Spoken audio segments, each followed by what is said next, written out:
Bonjour frères et sœurs. C'est parmi les rares fois qu'on me demande de partager la parole. C'est dans le cadre de la journée de papa. Et ici, il faut que je dise déjà que je rends grâce au Seigneur. Parce que des moments comme celui-ci nous interpellent plus, nous, pour que nous puissions savoir si ce que nous disons, nous sommes capables de le faire. Et je veux aussi remercier l'aumônier, le pasteur Joson et le comité paroissial pour cette confiance qui nous témoigne aujourd'hui. Pourquoi? Parce que c'est une très grande responsabilité pour eux et pour nous aussi. Quand on m'a demandé de partager, j'étais un peu perturbé. Perturbé pourquoi? Parce que ça fait 10 mois aujourd'hui, depuis le mois de janvier, que c'est écrit là-bas, rachetez le temps car les jours sont mauvais. Et quand j'ai regardé, j'ai dit, rachetez le temps car les jours sont mauvais. Personnellement, c'était un peu comme une interpellation. Mais l'autre fois, j'arrive, je trouve qu'on a ajouté. Là. Et ressaisis-toi, priorise la volonté de Dieu. C'était encore comme un coup de marteau sur mon cœur. Et c'est comme ça que, quand j'ai commencé à réfléchir sur ça, je me suis dit, bon, on va voir ce que le Seigneur va nous dire. De ces deux thèmes, racheter le temps car les jours sont mauvais, et ressaisis-toi, priorise la volonté de Dieu, nous pouvons partager aujourd'hui sur comment faire la volonté de Dieu pour racheter le temps. Comment faire la volonté de Dieu pour racheter le temps. Et pour répondre à cette question, ou plutôt à cette préoccupation,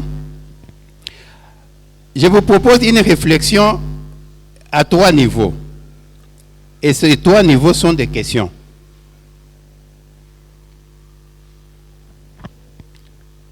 Nous avons 3 questions qui constituent 3 niveaux. La première question, pourquoi les jours sont mauvais? C'est ça la première question. Et la deuxième question, pourquoi racheter le temps? Parce que si nous savons pourquoi les jours sont mauvais, et que nous savons pourquoi il faut racheter le temps, à ce moment-là, nous pouvons chercher comment racheter ce temps pour faire la volonté de Dieu. Pour les 2 premières questions, on ne va pas beaucoup s'attarder. J'ai juste donné des versets. La première question, pourquoi les jours sont mauvais? Nous avons les versets de 2 Timothée 3, 1 à 5. Et la deuxième question, pourquoi racheter le temps? Nous avons Matthieu 25, 13 et 16, 13 à 16 et puis verset 19. Et pour la troisième question, il y aura des sous-questions. Mais pour ces thèmes, nous avons juste 2 petits textes que nous allons lire. Je vous demande de vous tenir debout. Nous allons reprendre le verset de Jean 6, 40 et nous allons ajouter Jean 15, verset 16.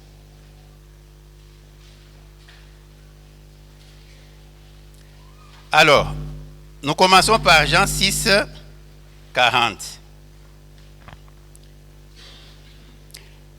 Jean 6, 40 nous dit ceci: la volonté de mon Père, c'est que quiconque voit le Fils et croit en lui ait la vie éternelle, et je le ressusciterai au dernier jour.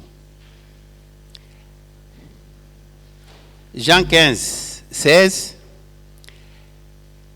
Ce n'est pas vous qui m'avez choisi, mais moi. Je vous ai choisi et je vous ai établi afin que vous alliez et que vous portiez du fruit, et que votre fruit demeure, afin que ce que vous demanderez au Père en mon nom, il vous le donne. Vous pouvez vous rasseoir.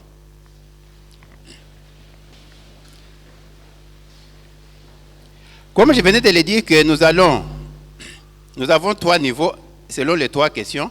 La première question, pourquoi les jours sont mauvais? Pour répondre à cette question, nous trouvons une recommandation que Paul a donné à Timothée dans 2 Timothée 3, 1 à 5. Qu'est-ce qu'il dit? Sache que dans les derniers jours, il y aura des temps difficiles. Car les hommes seront égoïstes, amis de l'argent, fanfarons, hautains, blasphémateurs, rebelles à leurs parents, ingrats, irreligieux, insensibles, déloyaux, calomniateurs, intempérants, cruels, ennemis des gens de bien, traîtres, emportés, enflés d'orgueil, aimant le plaisir plus que Dieu, ayant l'apparence de la piété, mais reniant ce qui en fait la force. Ça, c'est la qualité des gens. C'est cette qualité des gens qui rendent les jours difficiles, qui rendent les jours mauvais. Donc, s'il faut répondre à cette question, nous pouvons seulement dire que les jours sont mauvais parce que les hommes agissent en ignorant le Seigneur. Deuxième question. Pourquoi racheter le temps? Nous avons le texte de Matthieu 25, 13 à 16 et puis verset 19. Veillez donc, puisque vous ne savez ni le jour ni l'heure. Il en sera comme d'un homme qui, partant pour un voyage, appela ses serviteurs et leur remit ses biens. Il lui donna 5 talents à l'un, 2 à l'autre et 1 au troisième, à chacun selon sa capacité, et il partit. Longtemps après, dans d'autres versions on dit même très longtemps après, ce maître revint et appela ses serviteurs et leur fit rendre compte. Pourquoi il faut racheter le temps? C'est parce que nous allons rendre compte. Si nous ne mettons pas en tête que nous allons rendre compte, nous allons gaspiller le temps.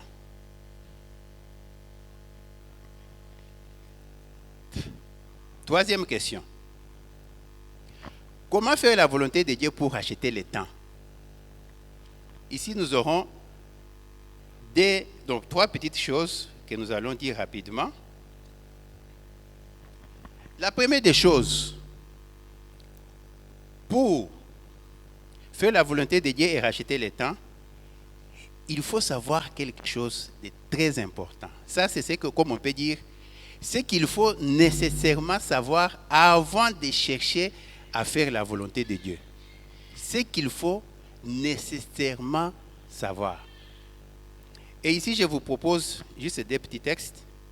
Nous avons Jean 17, verset 18 et Jean 20, 21. Dans Jean 17, c'est la prière sacerdotale, comme on dit, et c'est le Seigneur qui prie.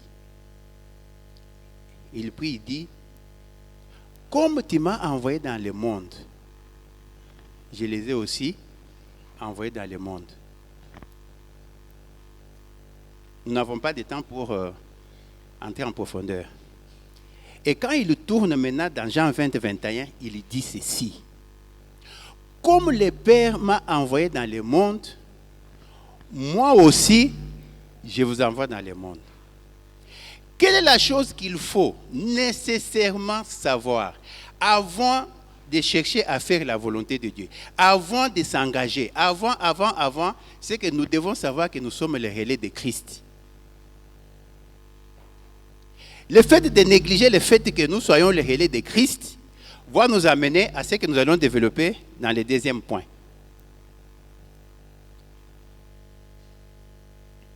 Comme le Père m'a envoyé, moi aussi je vous envoie. Je vais juste ouvrir une petite parenthèse. Vous savez que le Seigneur, avant de commencer son ministère, il a attendu que le Saint-Esprit descende sur lui. Et nous aussi, avant de nous envoyer, il a dit, attendez quand la promesse s'accomplira sur vous. Et Acte 1, 8, vous aurez une puissance, le Saint-Esprit descendant sur vous, vous serez mes témoins. C'est-à-dire que le Saint-Esprit est venu sur nous comme il était venu sur Christ pour la mission, pour l'œuvre. Parce que dans Jean 17, il dit, j'ai achevé l'œuvre.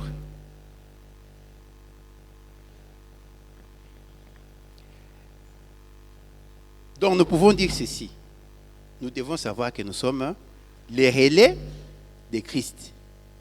Et si nous ne tirons pas attention, nous risquerons d'être les derniers. C'est-à-dire que c'est venu, ça arrive chez nous, nous ne savons pas passer. Deuxième petit point.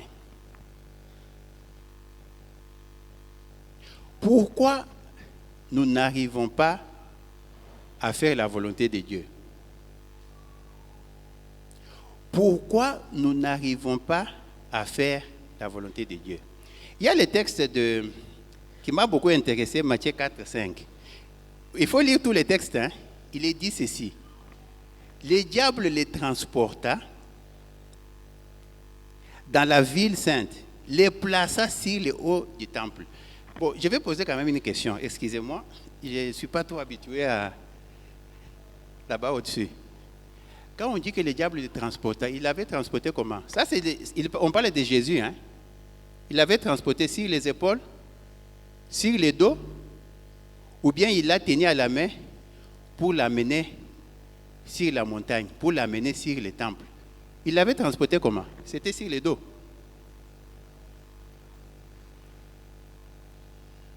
Comment le diable avait transporté Jésus? Comment il l'avait transporté? Parce que c'est ce qui est dit. Jésus dont nous parlons, c'est le Fils de Dieu. Le diable n'a pas eu peur. Il est venu, il l'a transporté, il l'a amené sur la montagne. Et là, il est tenté de lui dire des choses. Et ici, nous devons savoir quel est l'enjeu, pourquoi le diable avait transporté Jésus. L'enjeu, c'était quoi? L'enjeu, pourquoi le diable est venu? Et aussi, il y a un élément qu'il faut savoir. C'était après 40 jours de prière. C'est-à-dire, quand Jésus priait là, il l'observait. Quand il finit, il débarque avec armes, munitions et bagages. Alors, pour savoir comment le diable avait transporté Jésus, il y a le verset de 2 Timothée 11, 3, qui dit ceci. Toutefois, de même que le serpent séduisit Ève par la ruse, je crains que vos pensées ne se corrompent et ne se détournent de la simplicité à l'égard de Christ. Pourquoi nous ne faisons pas facilement la volonté de Dieu? C'est parce qu'il y a l'opposition. Il travaille. Et vous devez savoir qu'il avait transporté Jésus, c'est dans les pensées. C'est dans les pensées. Et même quand il est venu tenter Ève, c'était dans les pensées. Adam était où? Si vous lisez la Bible, on vous dit qu'il était à côté. J'ai suivi un passage qui disait non, Adam peut-être était parti au champ. Il était à côté. C'est dans les pensées que ça se passe. C'est comme ça qu'il est dit, de même que le serpent séduisit Ève par la ruse, j'ai craint que vos pensées ne se corrompent et ne se détournent. Les pensées ne se détournent. Alors, le troisième point, c'est comment faire la volonté de Dieu dans le contexte congolais. Comment faire la volonté de Dieu dans le contexte congolais? Ici, nous avons des textes que nous n'allons pas lire, mais nous allons lire seulement Éphésiens 6, 5 et 6. Écoutez ce qui est dit ici. Serviteurs, obéissez à vos maîtres selon la chair, avec crainte et tremblement dans la simplicité de votre cœur, comme à Christ, non pas seulement sous leurs yeux, comme pour plaire aux hommes, mais comme des serviteurs de Christ qui font de bon cœur la volonté de Dieu. Mais comme des serviteurs de Christ qui font de bon cœur la volonté de Dieu. Sachant, ça maintenant il faut savoir, sachant que chacun, soit esclave, soit libre, recevra du Seigneur selon qu'il aura fait des biens. Servir Christ, c'est ça, faire la volonté de Dieu. Mais sachant que c'est de ces services-là que chacun recevra du Seigneur. Alors, pour ajouter le deuxième texte, nous pouvons prendre Matthieu 25. On va lire seulement le verset 40 qui dit « Et le roi leur répondra, je vous le dis en vérité, toutes les fois que vous avez fait ces choses à l'un de ces plus petits de mes frères, c'est à moi que vous les avez faites. »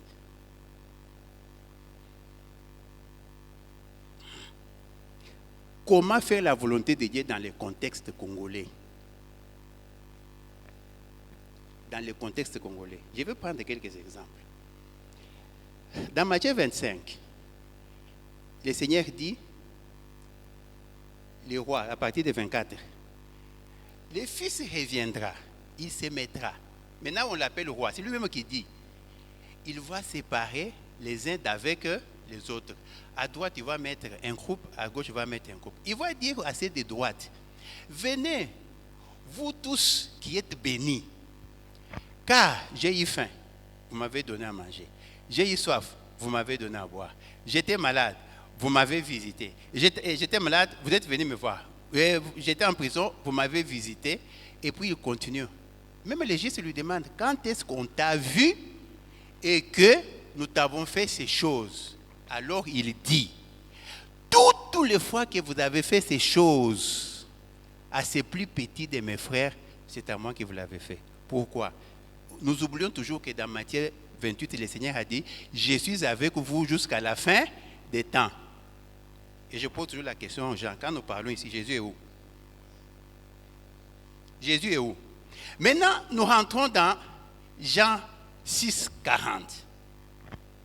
La volonté de mon Père, c'est que quiconque voit le Fils et croit qu'il est la vie éternelle. Quelle est notre responsabilité? Notre responsabilité, c'est de montrer le Fils. Les gens verront le Fils où? Ils vont aller au ciel. Il a déjà changé la forme. Nous sommes les relais de Christ. Si nous ne savons pas que nous sommes les relais de Christ, nous allons tomber dans le contexte de 2 Timothée 11, 3. De même que le serpent séduisit Ève, je crains. Et c'est ici qu'il faut quand même. J'ai suivi la chanson ici, on disait que tout ce qui était, tout ce qui était mauvais avant, c'est devenu normal. C'est la faute à qui? C'est la faute à qui? Moi, je peux dire que c'est la faute à l'Église. L'Église ne forme pas les gens. L'Église informe les gens. On nous informe sur Christ. On ne nous forme pas. Et ce qui m'a toujours fait mal, c'est que si vous avez un enfant à qui vous n'avez pas donné de valeur, quand il grandit, vous commencez à chercher ces valeurs, l'enfant n'en aura pas. Il va les avoir où? Montrez à l'enfant les chemins que vous voulez qu'il marque, qu'il suive. Quand il sera grand, il ne s'en détourne pas. Le même principe s'applique aussi à l'Église.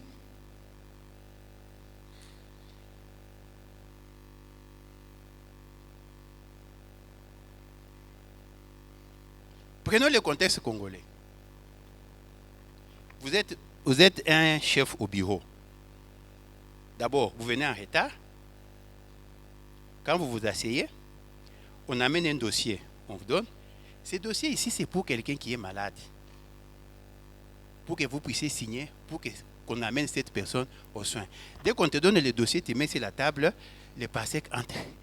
Chef, tu vois les projets qu'on avait de l'autre côté là, et tout ça. Il dit, ah oui, ok, ça va. Tu laisses le dossier. Le dossier que tu laisses ici, c'est du frère de Jésus, c'est de la sœur de Jésus. Tu pars courir parce que tu veux avoir ton argent quelque part. Et dès que tu as l'argent, tu rentres. Et quand tu arrives ce jour-là, il dit, mais j'étais malade, tu ne m'avais pas servi. Mais quand est-ce que j'étais vu? Mais les dossiers qui étaient sur la table là, c'était de qui?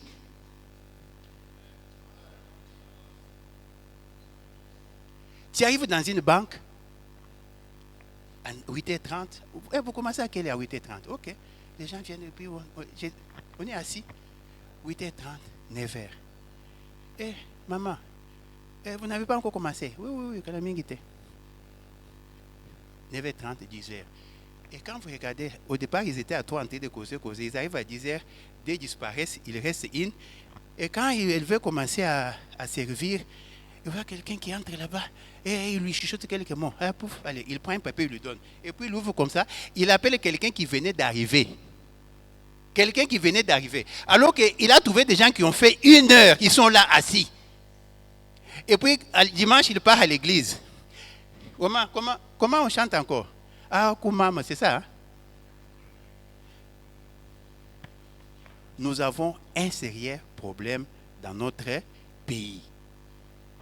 Nous avons rendu l'église du Seigneur faible.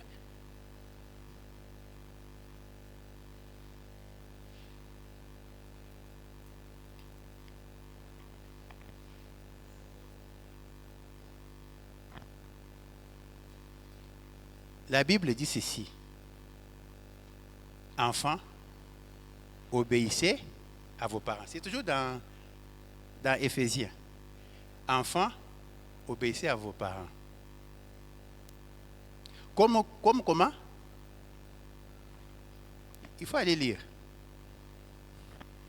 Femmes, soyez soumises à vos maris.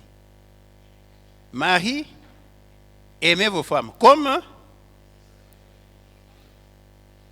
ici, on parle de serviteurs. Et puis, ici, vous regardez, on dit soit esclave, soit libre. Quelle différence y a-t-il entre les deux?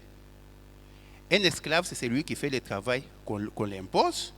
Un homme libre, c'est celui qui fait le travail comme il le veut. Ce qui fait que le premier est sous contrainte, le deuxième ne l'est pas. Mais les deux doivent travailler de la même manière parce que c'est comme ça que Christ a travaillé. En tant que relais, c'est comme ça que nous devons faire les choses. Nous n'avons pas trop de temps, alors je veux qu'on fasse seulement un petit exercice pour terminer. Si un autre jour on a l'occasion, on peut aussi continuer. On va faire des fiches. On écrit ça, fiche de prière. Fiche de prière. La première fiche, vous écrivez pour moi. Hein? Fiche de prière pour moi. La deuxième fiche, vous écrivez, nous écrivons, parce que moi aussi je vais écrire. Nous écrivons fiche de prière pour les autres. Maintenant, nous prenons les deux fiches. Nous commençons à écrire les choses que nous voulons pour nous et les choses que nous voulons pour les autres. En sachant que nous sommes les relais de Christ. Et quand on aura fini, maintenant nous prenons les deux fiches, nous allons amener maintenant vers Dieu pour lui dire, bon, voici ce que nous sommes venus vous demander.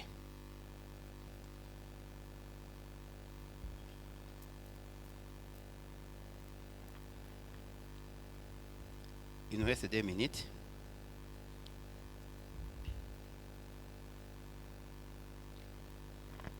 Après une telle prédication, comment on va prier? On va demander quoi à Dieu?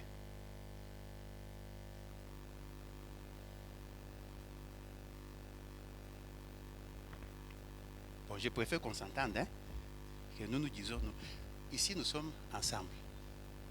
Et la prière que nous allons faire ensemble, c'est une prière d'ensemble.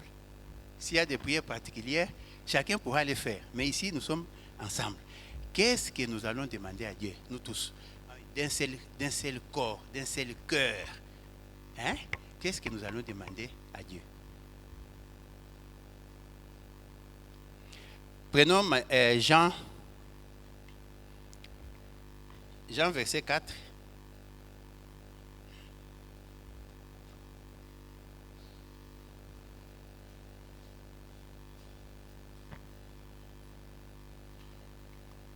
Jean 4, verset 34.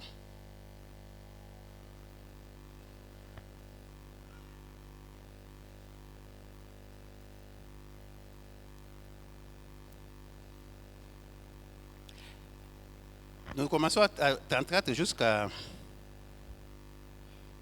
36. Jésus leur dit, ma nourriture plutôt, est de faire la volonté de celui qui m'a envoyé et d'accomplir son œuvre. Ne dites-vous pas qu'il y a encore 4 mois jusqu'à la moisson? Voici, je vous l'ai dit, levez les yeux et regardez les champs qui déjà blanchissent pour la moisson. Celui qui moissonne reçoit un salaire et amasse des fruits pour la vie éternelle, afin que celui qui sème et celui qui moissonne se réjouissent ensemble. Nous allons prier pour être soit parmi ceux qui moissonnent, soit parmi ceux qui sèment. Parce qu'il n'y en a que deux. Il y en a qui moissonnent, il y en a qui sèment. Pour les fruits. Ici, souvent quand on parle des fruits, il faut savoir ça, c'est juste rapidement. Il y a 3 types de fruits que nous devons porter. Si vous lisez la Bible, on dit toujours porter, porter, porter. Parce que celui qui produit ces fruits-là, c'est le Saint-Esprit. Nous ne sommes que des porteurs de ces fruits. Il y a les fruits de la repentance, il y a les fruits de l'esprit, mais qu'on appelle les fruits du caractère, et il y a les fruits du ministère. C'est les fruits du ministère qu'on nous dit, allez porter les fruits, mais que votre fruit demeure. Colossiens 1, 28 dit ceci, c'est lui que nous annonçons, exhortant tout homme, instruisant tout homme en toute sagesse, afin de présenter à Dieu tout homme devenu parfait en Christ. C'est que dans la production des fruits, il y a 3 niveaux. Nous avons l'information, nous avons la formation, nous avons la transformation. Mais en tant que relais de Christ, nous devons savoir comment est-ce que nous devons faire ce travail. De manière à ce que quand nous allons arriver, que nous ne soyons pas du côté gauche.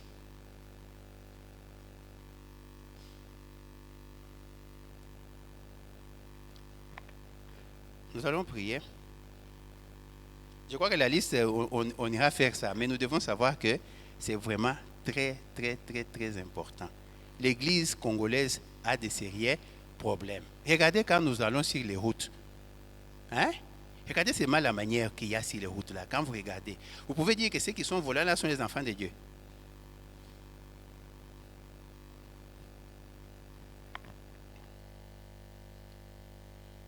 Bon, compte tenu du temps, nous allons nous arrêter là-bas.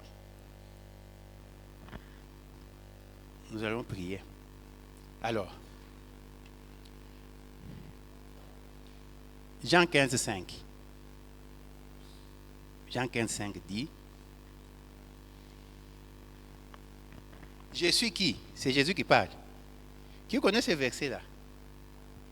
Jean 15, 5. Je suis, vous êtes, celui qui demeure attaché à moi fera quoi? Et celui qui ne demeure pas, il faudrait peut-être qu'on ajoute un peu une activité, peut-être dans un autre cadre, hein, pour la parole. Sans moi, vous ne pouvez. Sans moi, vous ne pouvez. Lui, il est le cep, nous sommes des sarments. C'est-à-dire que lui, il est le tronc d'arbre, nous sommes les branches. C'est à partir de lui que nous portons les fruits. Mais pour que nous puissions porter les fruits, nous devons rester attachés à lui.